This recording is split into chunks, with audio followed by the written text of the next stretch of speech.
Hello friend, आप सभी का स्वागत है Avjeet study point YouTube channel में। आज के इस वीडियो में यूपी वेट एंट्रेंस एग्जाम 2025 के लिए जीके का टेस्ट करने वाले हैं। तो वीडियो को शुरू से लेकर अंत तक देखिएगा। चैनल पर नए चैनल को सब्सक्राइब कर लीजिएगा। पीडीएफ के लिए Avjeet study point Telegram channel को ज्वाइन कर लीजिएगा। आज की क्लास में हम 25 प्रश्नों का टेस्ट करेंगे और अगर इन 25 प्रश्नों में से सिर्फ आपके 12 प्रश्न बिल्कुल सही हो जाते हैं तो आप बीएड एंट्रेंस एग्जाम को काफ़ी अच्छे स्कोर से पास कर सकते हैं। तो आज की क्लास से कितने प्रश्न आपके बिल्कुल सही हुए हैं यह कमेंट आप जरूर कीजिएगा। यूपी बीएड एंट्रेंस एग्जाम आपका 1 जून को होने वाला है। बहुत ही कम समय आपके पास बचा हुआ है। यूपी बीएड एंट्रेंस एग्जाम में देखेंगे सबसे ज़्यादा प्रश्न आपको प्रीवियस ईयर क्वेश्चन पेपर से ही देखने को मिलते हैं। प्रीवियस ईयर क्वेश्चन पेपर से आपको एक सटीक आइडिया लग जाता है कि आपके एग्जाम में किस तरह के प्रश्न पूछे जाते हैं। और जीके के पार्ट में आप देखेंगे 50 प्रश्न होते हैं और इन 50 प्रश्नों में देखेंगे लगभग 25 से 30 प्रश्न आपका प्रीवियस ईयर क्वेश्चन पेपर से। बिल्कुल इसी तरीके से आपका हिंदी का सब्जेक्ट है, हिंदी में भी 50 प्रश्न होते हैं और अगर आप लोग देखेंगे 35 से 40 प्रश्न आपका प्रीवियस ईयर क्वेश्चन पेपर से ही पूछे जाते हैं। रीजनिंग के भी सेक्शन में लगभग 35 से 40 प्रश्न प्रीवियस ईयर क्वेश्चन पेपर से पूछा जाता है। तो कुल मिला जुला करके जो प्रीवियस ईयर क्वेश्चन पेपर है बहुत ज़्यादा इंपॉर्टेंट आपके एग्जाम के लिए होता है। और यह यूपी वेट एंट्रेंस एग्जाम के लिए प्रीवियस ईयर पेपर है। इसमें 2011 से लेकर के 24 तक के पूरे 14 साल के पेपर मिलेंगे, आंसर की के साथ मिलेंगे, एक्सप्लेनेशन के साथ मिलेंगे, सॉल्यूशन व्याख्या के साथ आपको मिलेंगे, सभी सब्जेक्ट मिलेंगे। जीके, हिंदी, रीजनिंग, कला वर्ग, विज्ञान वर्ग और कॉमर्स। तो वीडियो के नीचे डिस्क्रिप्शन में लिंक है, लिंक को क्लिक कीजिए। नाम, मोबाइल नंबर फिल करके सिर्फ आपको 30 रुपये के पेमेंट करने हैं। जैसे ही 30 रुपये का पेमेंट करेंगे जो प्रीवियस ईयर पेपर की पीडीएफ है डाउनलोड हो जाएंगे। अगर इसे तैयारी कर लेते हैं तो वेट एंट्रेंस एग्जाम में काफ़ी आपको हेल्प मिलने वाली है। और अगर लिंक से परचेज करने में कोई प्रॉब्लम आ रही है, व्हाट्सअप नंबर दिया गया, व्हाट्सअप नंबर पर लिखना है UP VET entrance previous year paper. Art या साइंस लेकर के आपको मैसेज करने हैं। जैसे मैसेज करेंगे आपको रिप्लाई किया जाएगा और सिर्फ 30 रुपये की पेमेंट करनी है। जैसे ही 30 रुपये की पेमेंट करते हैं आपको प्रीवियस ईयर पेपर की जो पीडीएफ सेंड कर दिए जाएंगे। तो इस व्हाट्सएप नंबर पर मैसेज जरूर कर लीजिए। चलिए आज की क्लास को कंटिन्यू करते हैं और आज की क्लास का देखिए सबसे पहला प्रश्न है और 25 प्रश्नों में कितने प्रश्न आपके बिल्कुल सही हुए हैं यह कमेंट आप जरूर कीजिएगा। तो पहला प्रश्न है कि जातक पवित्र ग्रंथ है। तो इसका देखिए आपको यहाँ पे सही जवाब बताना है। तो यहाँ पे देखेंगे इसका राइट आंसर हो जाएगा जो जातक है यह देखेंगे ग्रंथ है यह बौद्ध का यहाँ पे पवित्र ग्रंथ है। तो यहाँ पे सी वाला आपका राइट आंसर होगा। जो भी छात्र सी को सेलेक्ट किए हैं बिल्कुल राइट हैं। अगला प्रश्न आपका है यहाँ पे भारत में बैंकों का पहली बार राष्ट्रीयकरण कब हुआ था। तो इसका देखिए आपको यहाँ पे सही जवाब बताना है। यहाँ पे इसका राइट आंसर हो जाएगा 1969 ईस्वी में। ऑप्शन नंबर डी में बिल्कुल राइट आंसर हो जाएगा। 1969 ईस्वी में भारत में बैंकों का पहली बार राष्ट्रीयकरण किया गया था। इसके बाद देखिए अगला प्रश्न आपके सामने है विद्युत बल्ब का आविष्कार किसने किया था। तो यहाँ पे इसका जो राइट आंसर यह देखिए आपका हो जाएगा यहाँ से एडिसन ने किया था। ऑप्शन नंबर डी वाला बिल्कुल यहाँ पे राइट आंसर है। जो विद्युत बल्ब है इसका यहाँ पे जो आविष्कार है एडिसन ने किया था। इसके बाद देखिए अगला प्रश्न आपका यहाँ पर है पृथ्वी तथा चंद्रमा की जो मध्य अधिकतम दूरी है इसको क्या कहा जाता है। तो यहाँ पे देखेंगे इसका राइट आंसर हो जाएगा अपभू कहा जाता है।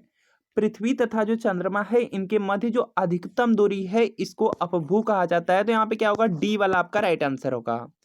इसके बाद देखते हैं यहाँ पे नेक्स्ट प्रश्न आपका दिया गया है भारतीय संविधान के किस भाग में मौलिक अधिकारों का उल्लेख है। यह प्रश्न बीएड एंट्रेंस एग्जाम में पूछा गया है 2020 के पेपर में। जो मौलिक अधिकार है यह संविधान के भाग 3 में है। तो यहाँ पर आपका ऑप्शन नंबर बी वाला बिल्कुल राइट आंसर हो जाएगा। अगला प्रश्न आपके सामने है इसका आंसर करना है। यह बीएड में देखेंगे कम से कम 4 से 5 बार पूछा गया प्रश्न है।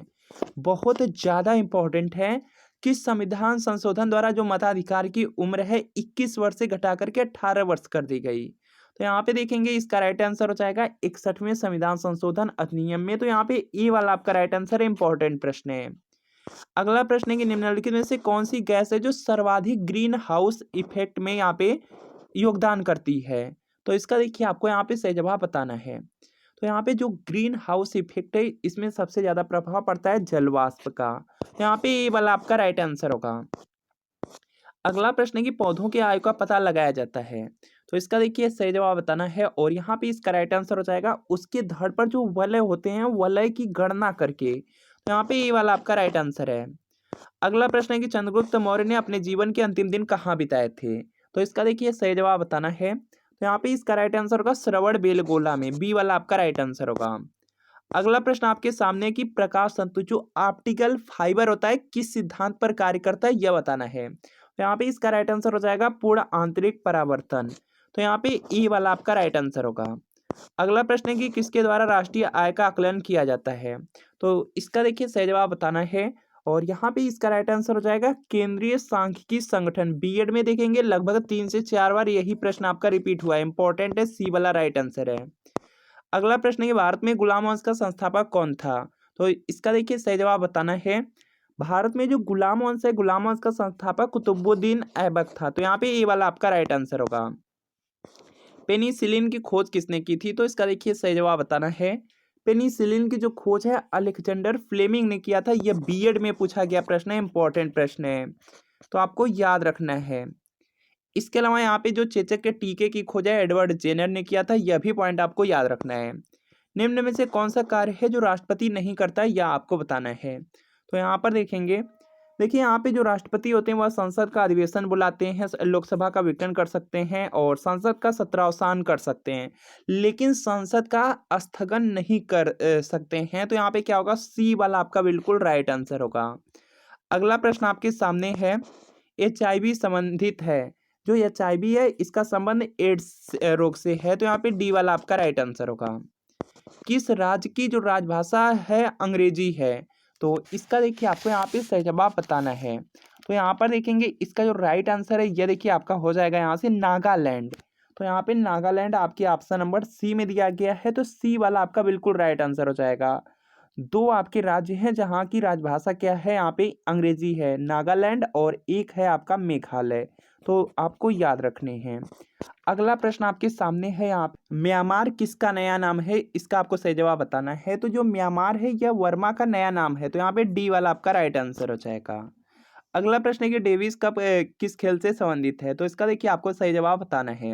यहाँ पे इसका राइट आंसर हो जाएगा लॉन टेनिस से, बी वाला राइट आंसर होगा। यूपी बीएड के 2019 के पेपर में पूछा गया प्रश्न है। लंदन किस नदी के किनारे अवस्थित है। तो इसका देखिए सही जवाब बताना है। जो लंदन है यह टेम्स नदी के किनारे स्थित है। तो ये वाला आपका राइट आंसर होगा। हरित क्रांति का सर्वाधिक प्रभाव किस फसल पर पड़ा। तो इसका देखिए सही जवाब बताना है। जो हरित क्रांति है, हरित क्रांति का संबंध खाद्यान्न से था और इसका जो प्रभाव है सबसे ज्यादा गेहूं पर पड़ा था। तो यहाँ पे डी वाला आपका राइट आंसर होगा। निम्न में से देश का सबसे प्राचीन बंदरगाह है। तो यहाँ पे देखेंगे इसका राइट आंसर हो जाएगा चेन्नई का हो जाएगा। तो यहाँ पे ए वाला आपका राइट आंसर है। अगला प्रश्न है कि यूनेस्को का मुख्यालय कहाँ पर है। तो इसका देखिए आपको यहाँ पे सही जवाब बताना है। यूनेस्को का मुख्यालय दिया गया है तो यह पेरिस में है। यह याद रखेंगे, बहुत ज़्यादा इंपॉर्टेंट है। अंतरराष्ट्रीय जो संगठन है और उनके मुख्यालय जो टॉपिक है उसको कवर जरूर कर लीजिएगा, क्योंकि एक प्रश्न आपका फिक्स है इसमें। देखिए इंपॉर्टेंट में आपका यहाँ पर आता है, इंपॉर्टेंट में आपका यहाँ पर है, आप देखेंगे सबसे पहला तो आपका पूछा जाता है WHO का। WHO का फुल फॉर्म होता है वर्ल्ड हेल्थ ऑर्गेनाइजेशन है, विश्व स्वास्थ्य संगठन है।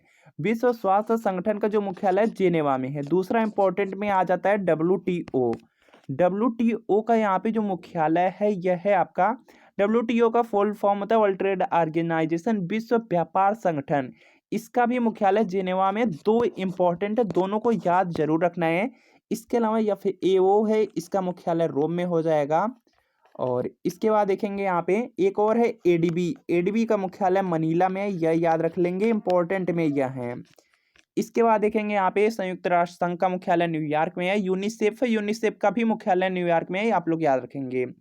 अगला प्रश्न है कि ग्लोबल 500 पुरस्कार प्रदान किया जाता है। तो इसका देखिए सही जवाब बताना है और यह दिया जाता है पर्यावरण की प्रतिरक्षा के लिए। तो बी वाला आपका राइट आंसर होगा। जो पुरस्कार रिलेटेड टॉपिक है इसको कवर जरूर कर लीजिए, एक प्रश्न फिक्स है। जैसे आपका यहाँ पर देखेंगे खेल के क्षेत्र में अर्जुन पुरस्कार, खेल में प्रशिक्षण के लिए द्रोणाचार्य पुरस्कार दिया जाता है, चिकित्सा के क्षेत्र में धन्वंतरी पुरस्कार दिया जाता है, पत्रकारिता के क्षेत्र में पुलित्जर पुरस्कार दिया जाता है, संगीत के क्षेत्र में आपका ग्रेमी अवार्ड दिया जाता है, और फिल्म के क्षेत्र में ऑस्कर पुरस्कार दिया जाता है, दादा साहब फाल्के पुरस्कार सिनेमा जगत में दिया जाता है। तो इन सब पॉइंट को आपको याद रखने हैं। इसके बाद देखिए गणना 2011 के अनुसार देश का लिंगानुपात कितना है। तो इसका देखिए सही जवाब बताना है और यहाँ पे इसका राइट आंसर हो जाएगा 943 महिलाओं पर 1000 पुरुष हैं। तो यहाँ पे क्या होगा, ए वाला आपका बिल्कुल राइट आंसर होगा। इसके बाद देखिए अगला प्रश्न है, भारत में आधुनिक काल में जो स्थानीय स्वशासन का जनक माना जाता है। तो यहाँ पे देखेंगे इसका राइट आंसर हो जाएगा लॉर्ड रिपन को। बीएड में 2 से 3 बार एक ही प्रश्न रिपीट हुआ है, तो याद रखना है लॉर्ड रिपन को। तो डी वाला आपका बिल्कुल यहाँ पे राइट आंसर हो जाएगा। तो फ्रेंड आपको बताना है कि इन 25 प्रश्नों में कितने प्रश्न आपके बिल्कुल सही हुए हैं, या कमेंट आप लोग जरूर कीजिएगा। और वीडियो अच्छा लगा वीडियो को लाइक कीजिए, चैनल पर नए हैं चैनल को सब्सक्राइब कर लीजिए। और अगर यूपी वेट एंट्रेंस एग्जाम की तैयारी कर रहे हैं, अच्छा स्कोर लाना है, आपको सरकारी कॉलेज से बीएड करना है, तो जो 12 से 14 साल के प्रीवियस ईयर पेपर है इसको अच्छी तरीके से जरूर तैयार कर लीजिए। ये यूपी वेट एंट्रेंस एग्जाम का प्रीवियस ईयर पेपर है, 2011 से लेकर के 24 तक का पूरे 14 साल का पेपर मिलेगा। आंसर की के साथ एक्सप्लेनेशन, व्याख्या, सोल्यूशन के साथ सभी सब्जेक्ट मिलेंगे। जीके, हिंदी, रीजनिंग, कला वर्ग, विज्ञान वर्ग, कॉमर्स। तो वीडियो के नीचे डिस्क्रिप्शन में लिंक है, लिंक को क्लिक कीजिए, नाम मोबाइल नंबर फिल करके आपको सिर्फ 30 रुपये के पेमेंट करनी है। जैसे 30 रुपये का पेमेंट करेंगे, प्रीवियस ईयर पेपर की जो पीडीएफ सेंड कर दिए जाएंगे। तो इस कर दिए जाएंगे। यहाँ से अगर लिंक से परचेज करेंगे तो ऑटोमेटिक डाउनलोड होंगे। और अगर आप यहाँ पे व्हाट्सएप नंबर दिया गया है, और इस व्हाट्सएप नंबर पर अगर UP VET entrance previous year paper art या साइंस या कॉमर्स लेकर के मैसेज करेंगे, तो आपको सिर्फ 30 रुपये की पेमेंट करनी होगी। और जैसे ही पेमेंट करेंगे आपको प्रीवियस ईयर पेपर के जो पीडीएफ सेंड कर दिए जाएंगे। तो मिलते हैं फ्रेंड नेक्स्ट वीडियो में।